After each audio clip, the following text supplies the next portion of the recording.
Samo jedna umetnost posjeduje mogućnost objedinjavanja svih pojedinačnih umetničkih rodova i tako objedinivši ih postaje najatraktivnija i najubedljivija od svih umetnosti, čak i onda kada prikazuje izmišljene svetove.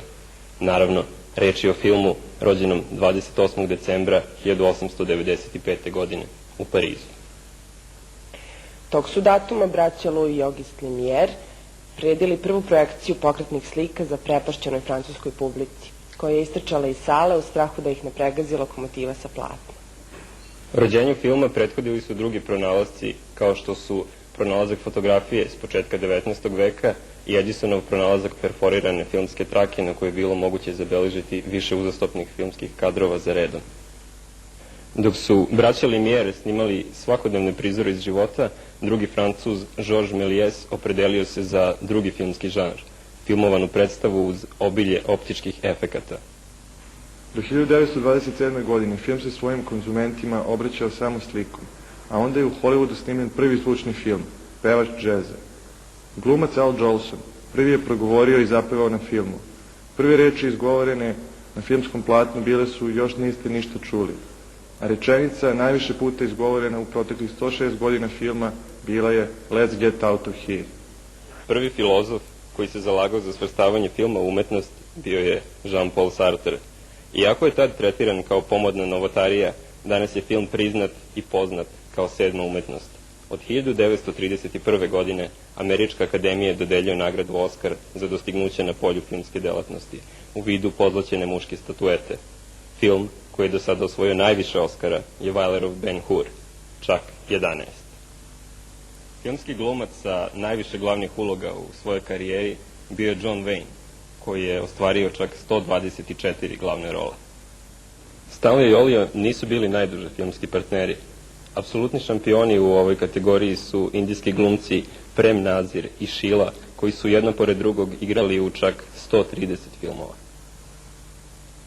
Najviše različitih uloga u jednom filmu imao je Sir Alec Guinness. U filmu iz 1949. Kind Hearts and Coronets igrao je čak 8 članova porodice de Ascogne, od kojih i jednu ženu. Profitabilniji glumac 20. veka je Harrison Ford, koji je igrao u 9 od 45 najgledanijih filmova svih vremena, a najplaćenija filmska glumica je Julia Roberts.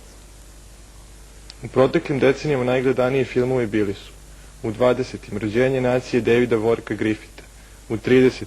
Prohuvalo sa vihorom Viktora Fleminga, u 40. Bambi Walta Disneya, u 50. 10 božjih zapovesti Cecila DeMille, u 60. Moje pesme, moji snovi Roberta Weisa, 70. Ratovi zvezda Georgea Lucasa, 80. E.T. Stevena Spielberga i 90. Titanic Jamesa Camerona. Što se trenutnog stanja našeg bioskopskog repertoara tiče, ono mnogo čemu potvrđuje opasku Marlon Branda da se dobri filmovi više ne snimaju.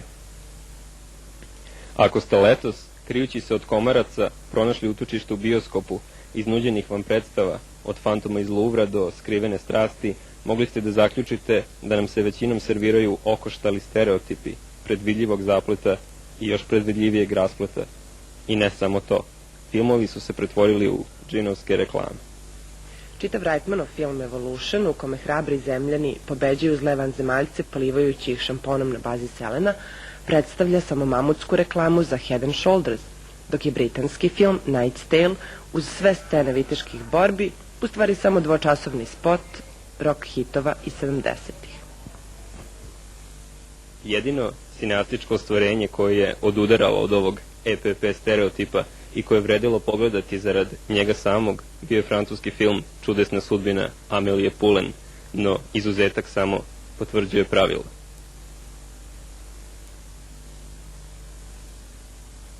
Zbog toga se studentarija okreće Muzeju Jugoslovenske kinoteke, osnovanom 1949. godine.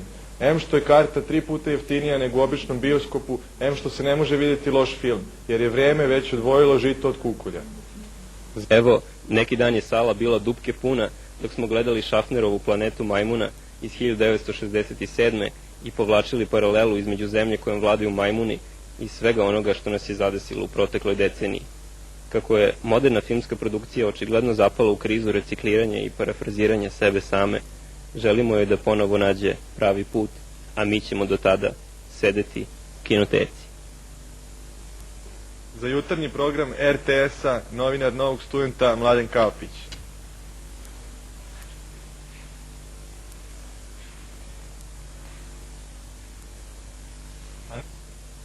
Bili su to reporteri Novog studenta, to je njihov autorski tekst.